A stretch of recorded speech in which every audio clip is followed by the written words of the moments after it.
व्यक्ति की अगर सोच सकारात्मक होगी, वह भी खुश रहेगा और उससे परिवार भी खुश रहेगा। आप सब जानते हैं, एक पेड़ से लाखों माचिस की तीलियां बन सकती है। एक पेड़ से लाखों माचिस की तीलियां बन सकती है, मगर लाखों पेड़ जलाने में एक तीली का, लाखों पेड़ जलाने में एक तीली का। ठीक यही अगर हमारे जीवन में नकारात्मक सोच की एक तीली है, अगर शक और संदेह की एक तीली है, तो पूरे रिश्ते को बेकार कर। इसलिए पहली जरूरत है कि हम जिसके साथ जीवन यापन कर रहे हैं, जिंदगी के सफर को सुहाना बनाना चाह रहे हैं, तो हमारा विश्वास मजबूत होना चाहिए। अगर विश्वास नहीं है तो जगह जगह नहीं, कदम कदम पर आप अटक जाओगे। कदम कदम पर भटकाने वाले लोगों की कमी नहीं है, वो आपकी आनंद भरी जिंदगी को देखना ही पसंद नहीं करते हैं। ऐसे लोग भी इस दुनिया में है, उनसे सावधान रहना है और अपने रिश्ते के प्रति इतना विश्वास हो कि कोई आपको कहे, यार मैंने तेरी पत्नी को वहां बात करके हंसते हुए देखा, तो आप तत्काल नहीं कहेंगे, हो सकता है खड़ी होगी बात, तो इसे क्या फर्क है। अगर संदेह ने जन्म ले लिया तो पूरी जिंदगी बेकार हो जाएगी। इसलिए पहली जरूरत है, जिंदा वह है जिसकी आस जिंदा है, जिंदा वह है जिसकी आस जिंदा है, जिंदा वह है जिसकी प्यास जिंदा है। केवल सांस लेने का नाम ही जिंदगी नहीं, केवल सांस लेने का नाम ही जिंदगी नहीं, जिंदा वह है जिसका विश्वास जिंदा है। पहली बात, हमारे हर रिश्ते की बुनियाद विश्वास की नींव पर टिकी रहे। अगर यह मजबूत होगा, जानते हो आप, बिल्डिंग की ऊंचाई उसकी नींव पर निर्भर करती है। नींव कितने मंजिल तक चढ़ने वाली है, नींव को देखकर बता दिया जाता है। ठीक इसी तरह विश्वास की नींव अगर होगी तो रिश्तों की बिल्डिंग इमारत बहुत ऊंचाई लेकर चलेगी।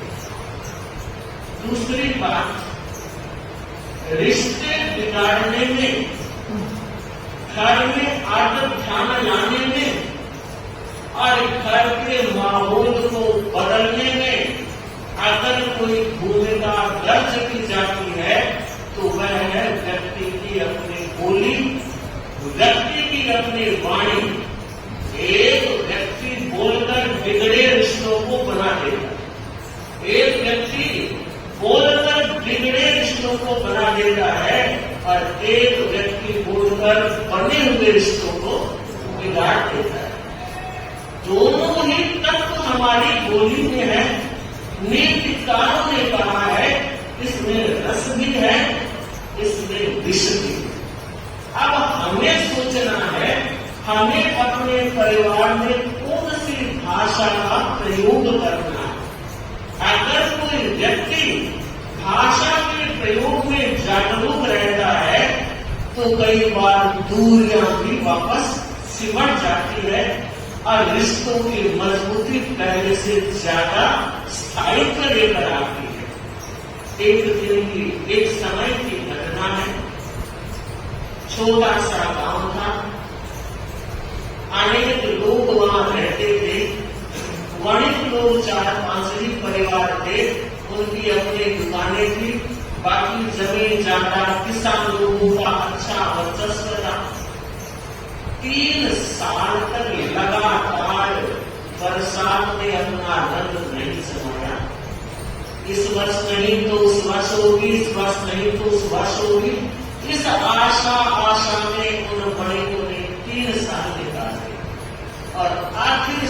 यह बनेगी अब तो चलने वाला नहीं है। तो एक सेठ ने निर्णय किया अब बाहर चलना होगा और कोई दूसरा धंधा देखना होगा। अपनी पत्नी से कहा कि भगवान बाहर जाना होगा कमाई के लिए, मन में संकोच हो रहा है, तुम अकेली बच्चों को कैसे संभालोगी? पत्नी ने कहा आपने मेरे मन की बात कही, मैं कहना चाहती थी पर संकोच हो रहा था, जब आपने कह ही दी तो मैं बताना चाहती हूँ आप परिवार की चिंता से मुक्त रहिए। मैं कुछ समय के लिए बच्चों को संभाल लूंगी और घर में जो व्यवस्था है उस व्यवस्था के साथ आगे बढ़ जाऊंगी। आप जरूर जाइए और कमाई करके लेकर आएंगे तो हमारे लिए ही होगा, हमारे ही काम आएगी, आप आराम से जाइए। तो फिर मेरी व्यवस्था कर दो। उस रास्ते में खाने के भोजन की व्यवस्था सेठ अम्मी ने की। तभी एक पड़ोसी आया और कहा सेठ जी आज घर की तैयारी हो रही है क्योंकि आज का जमाना शायद पैसे के सिवाय आपको कुछ ना ले जाना पड़े। रास्ते में बहुत व्यवस्थाएं मिल जाएगी मगर वह जमाना जब रास्ते में होटल नहीं होते थे, कोई रेस्टोरेंट नहीं होते थे, ढाबे नहीं होते थे, व्यक्ति घर से ही सामान लेकर जाता। तो सेठ ने कहा लंबे सफर की तैयारी, तुम जानते हो मोहन दुकानदारी बंद है, खर्चा रोज चाहिए, तो इस बात को आप सब अच्छी तरह से जानते हो। जो खर्चे प्रारंभ कर दिए उन्हें कम करना बहुत मुश्किल। अगर आपका बच्चा पैदल जा रहा था स्कूल और आपने बर्थडे में गिफ्ट दे दी साइकिल, साइकिल पे जाने लगा और अगले बर्थडे पर स्कूटी दे दी और फिर दे दी गाड़ी दे दी। देना तो आसान था। अब आप कहे डॉक्टर को बेटा अब गाड़ी नहीं है तो स्कूटी और साइकिल से चला जाएगा, तो जाएगा नहीं जाएगा। एक बार जो सुविधा दे दी जाती है उसे छोड़ना बड़ा मुश्किल होता है। ये बच्चे की बात मैंने कही, ये बात हर व्यक्ति पर लागू होती है।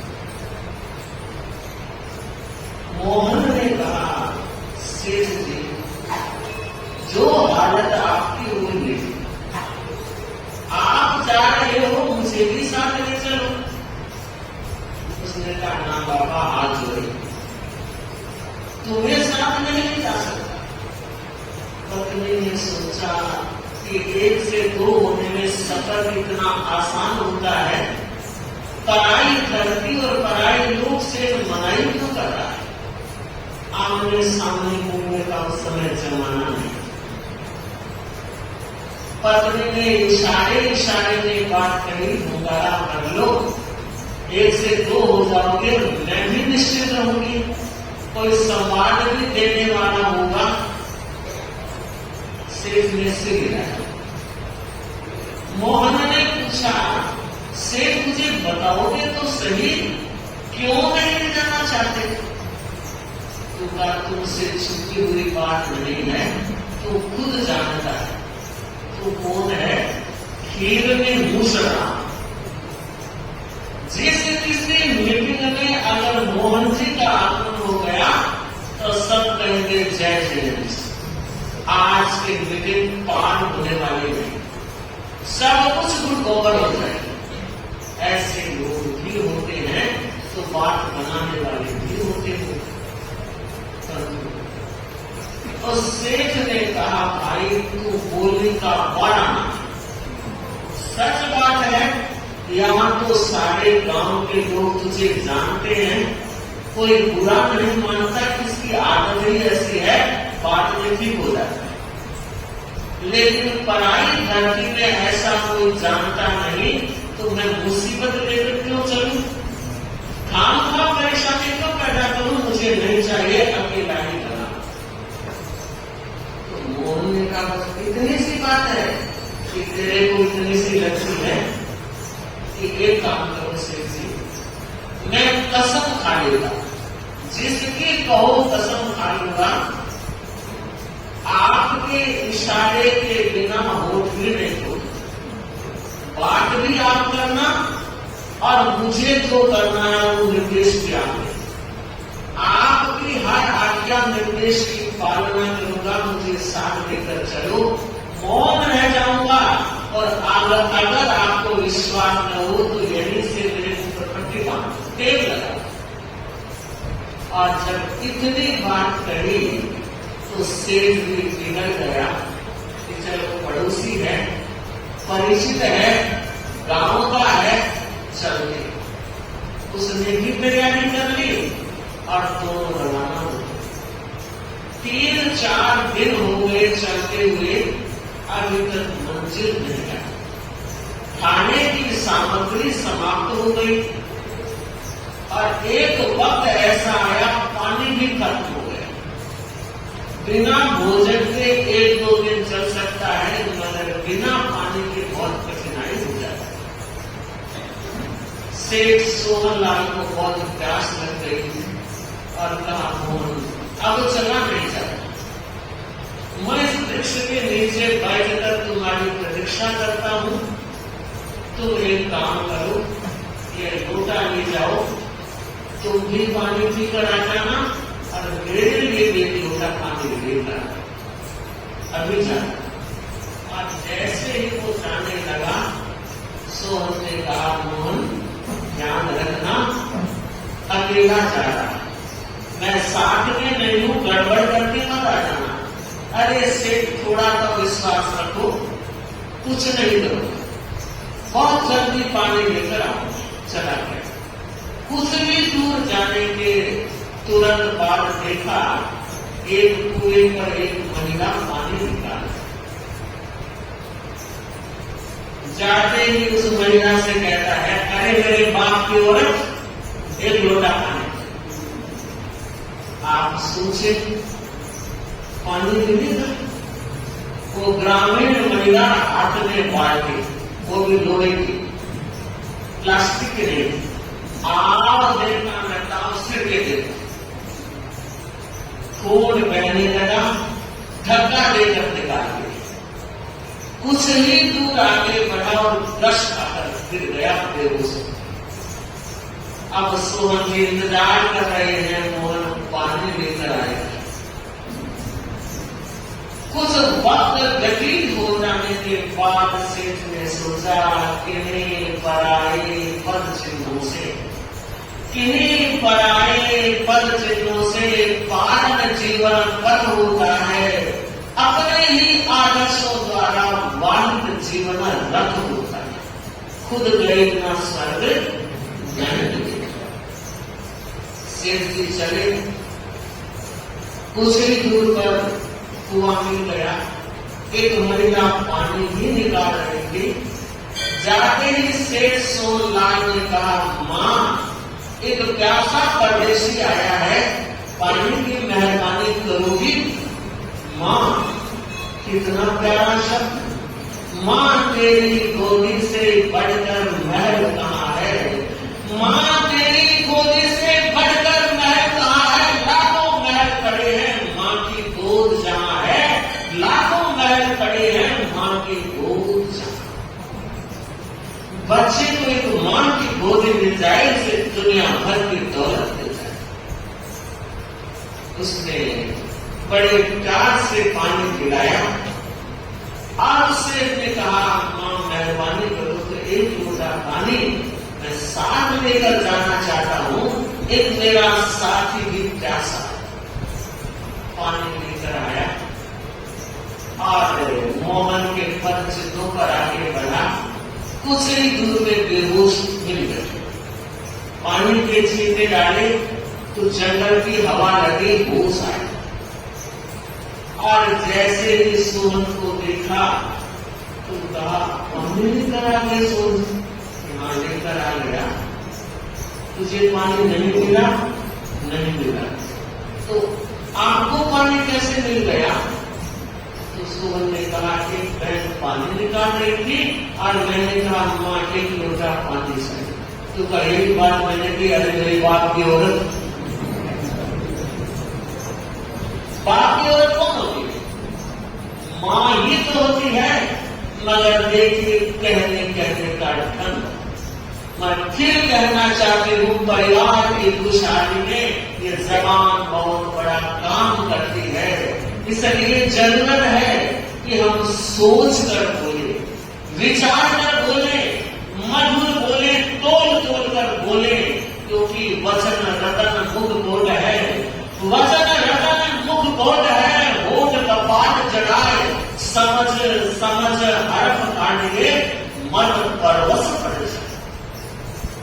अगर परिवार के वातावरण को सही रखना है, बच्चों के साथ, माँ पिता के साथ, भाई बहन के साथ, ननद भाभी के साथ, देवरानी जेठानी के साथ, ये सारे रिश्तों की जड़ जबान है। अगर जबान पे लगाम रहेगी तो रिश्तों की मधुरता में कमी नहीं आएगी। तो आगे सूत्र लेकर जाएंगे, गांठ लगाकर जाएंगे। अगर मुझे अपने परिवार में खुशहाली के दर्शन, मुझे अपने परिवार के हर सदस्य के चेहरे पर खुशहाली नजर आनी चाहिए, तो पहली बात है आप बोलने का ध्यान रखें। वही बात घुटन भर देती है, घुटन भर देती है, और वही बात व्यक्ति को मनहर मौसम भी दे देती है।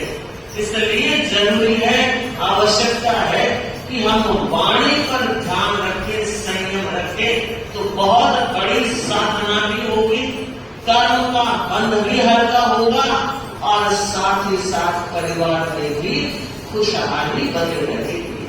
ऐसे अनेक तत्व हो सकते हैं, पर जरूरत है, अपेक्षा है, व्यक्ति इन तत्वों को आत्मसात करने के संकल्प हो सका है।